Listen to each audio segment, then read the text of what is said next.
Hey, this is Apex War bringing you the level 19 through 23 playthrough guide for The Witcher 3. For those of you going through the game at this level, I'm just going to jump straight into it and not waste any time. With the clip you see here, I am going to a place of power that is in Gerald.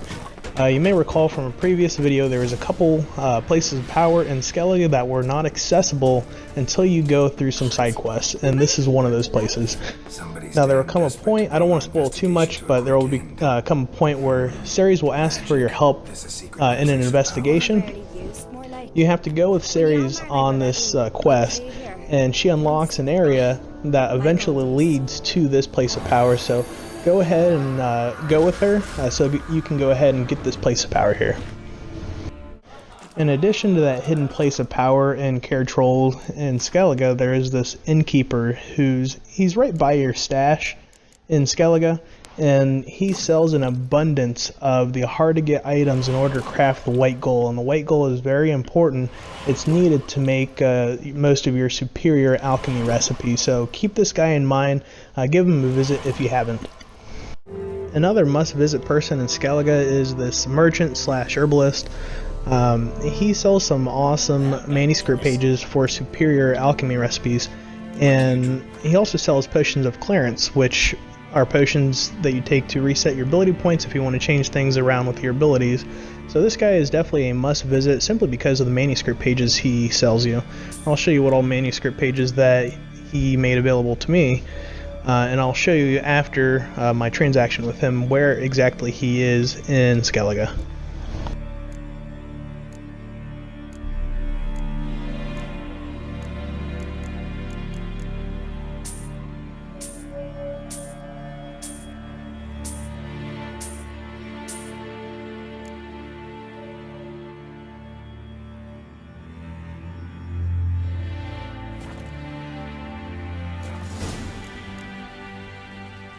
Farewell.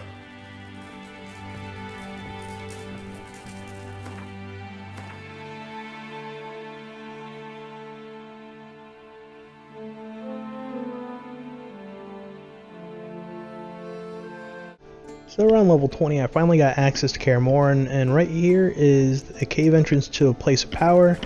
So just showing you how to get there. You can also get there through the main quest line. Lambert will take you out to that area.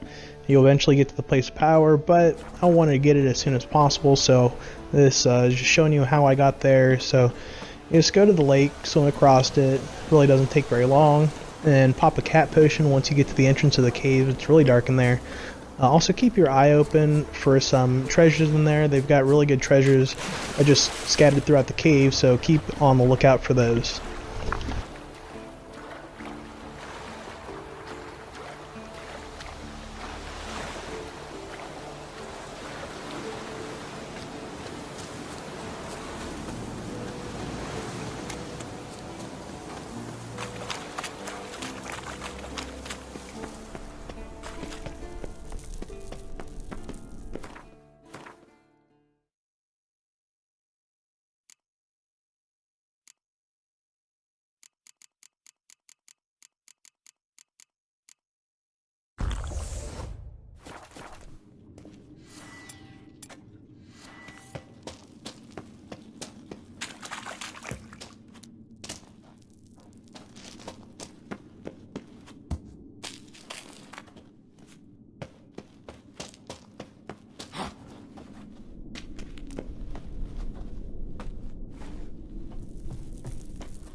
A few moments later.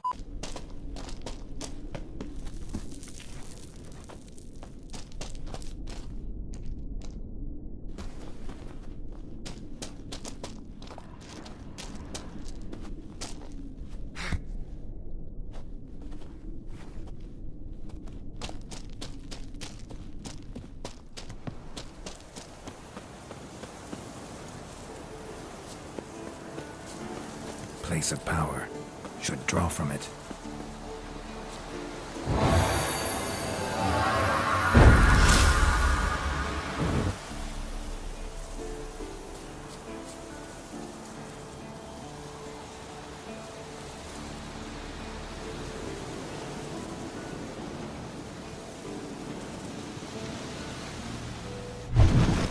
I used 3 decoctions in my build in my playthrough, the Echidna decoction, the Water Hag, and the Ekimara decoction. And if you follow the contract here that I'm on the right side of the screen, it's in Skellige. This will lead you to a reliable area to pick up the Echidna mutagen in order to craft the decoction. And what's really nice about the Echidna decoction, it gives you vitality whenever you perform an action that consumes stamina, so say casting signs in battle, or even if you're out of battle, just jumping that consumes stamina or running, that will heal you up instead of having to eat things or drink waters. You know, these actions will heal you up, and it heals a decent portion every time you consume stamina. So I really like this, and this Echidna is very easy to defeat, so you should be able to pick this mutagen up in order to craft that decoction pretty easily.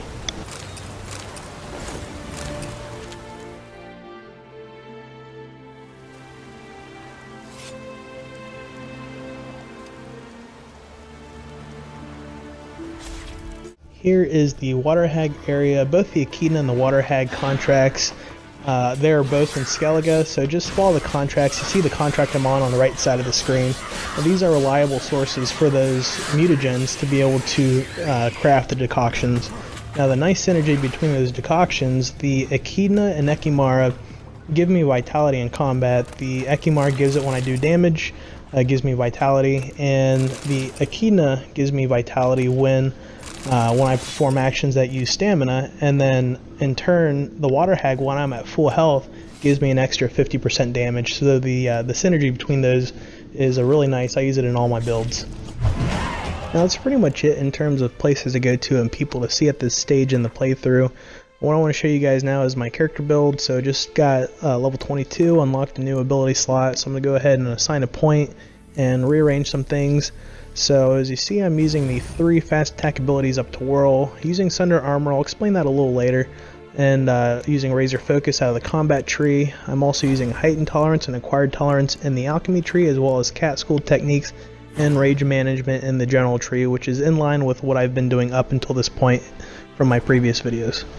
Now to show you why I use Sunder Armor with the fast attack build, the Sunder Armor, when I lead in with a strong attack like that, that reduces his damage reduction, allowing me to do more damage with my fast attacks. So with the big guys, it's really nice to be able to Sunder Armor him and then just finish him off with a fast attack, and that's what you get. Now I've hit level 23 and I'm now able to craft the Enhanced Feline Witcher set. So the first thing I want to show you is where the Enhanced Feline Silversword diagram is. It is here in Novigrad. So I fast traveled to this point here, made my way to this courtyard just below it, and you will see a ladder that's hidden behind some trees. You climb up that ladder, you will find a door that's open. You go into the door and you want to go to the top floor in that house, and there is a chest there with the diagram inside.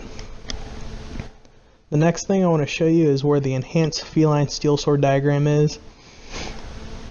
And it is right here. There's a cave entrance that you go in. The chest is just inside the cave entrance. Really easy to get to. Shouldn't have any problems with that.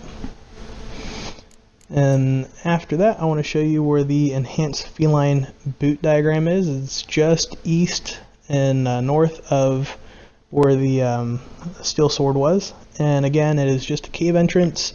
The chest is just inside this entrance here, and easy to get to. Shouldn't be any issues to find that one. The next one I want to show you is where the Enhanced Feline Gauntlets are, the diagram for it. You want to go to this quarry, fast travel here, and you go down to the quarry. There's a little quest that you've got to do. It's all just right there. And then once you complete the quest, you can access this little cave area where the chest is for the diagram for those gauntlets.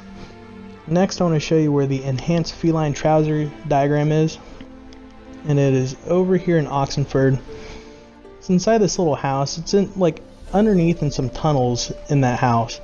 So what I did is I fast traveled here, made my way to this house. There's a little blacksmith that's right next to the house, probably his, but you can make your way into the house, no problem, and you've got to find ladders to climb down into the basement. Don't look for stairs, look for a ladder. It's pretty well hidden, so once you get down on the ladder, you can find your way to the chest for that diagram. Lastly, the enhanced feline armor here, the diagram for that. If you climb on top of the red brick house, you can loot the chest, which is right next to the bookcase.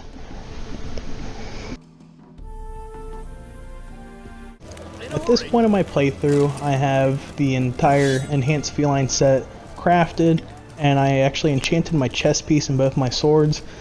Now, they only come with 2 glyph and runestone slots, so I had to go to the rune right in northeast Velen to add an extra slot to my gear, which costs a pretty penny. It's about 1,500 to 2,000 coins per piece that you're adding a slot to. And but that eventually allowed me to enchant them with the enchantments Severance on my Silversword and Preservation on my Steel Sword. Severance gives me the extra range on my Whirl and also on Rend, and the Preservation on the Steel Sword allows me to keep the grindstone and armor stable bonus semi-permanently. Sometimes it goes away, but you can just go ahead and find another one, get those 2 buffs back on, and usually they're pretty permanent. I use the protection enchantment on the chest piece. A lot of times what I found, yes, a lot of times you can cast Ken and get your shield before battle, but there's a lot of times where you have dialogue leading into a fight that as soon as this dialogue ends, you're in battle and you can't cast a free Ken like you normally can running up to something in the wild. So the protection enchantment on my chest piece gives me a free Ken anytime I enter battle. Also, if I exit battle and re-enter battle, it'll give me a free Ken every time I do that, which is really nice. And you see here the rest of my gear, the assassin gauntlets that I'm using still gives me more DPS than the enhanced feline gauntlets, so I'm sticking with the assassin gauntlets, and then using the rest of it is the enhanced feline gear. Anyhow, that's pretty much it for this. I'll show you my stat sheet, just showing you what sort of DPS stats I'm looking at the moment, and as well as my toxicity. So hit the like and subscribe button below. I know I've been a little slow with Witcher stuff, but work's been kind of hectic lately, a lot of work hours lately, so I'll try to get them out as soon as I can on my playthrough, but have a little patience with me. Hopefully I will be able to get off the schedule soon and be able to give you guys some more videos at a quicker pace. So yeah, hit the like and subscribe buttons below, and thanks for watching, guys.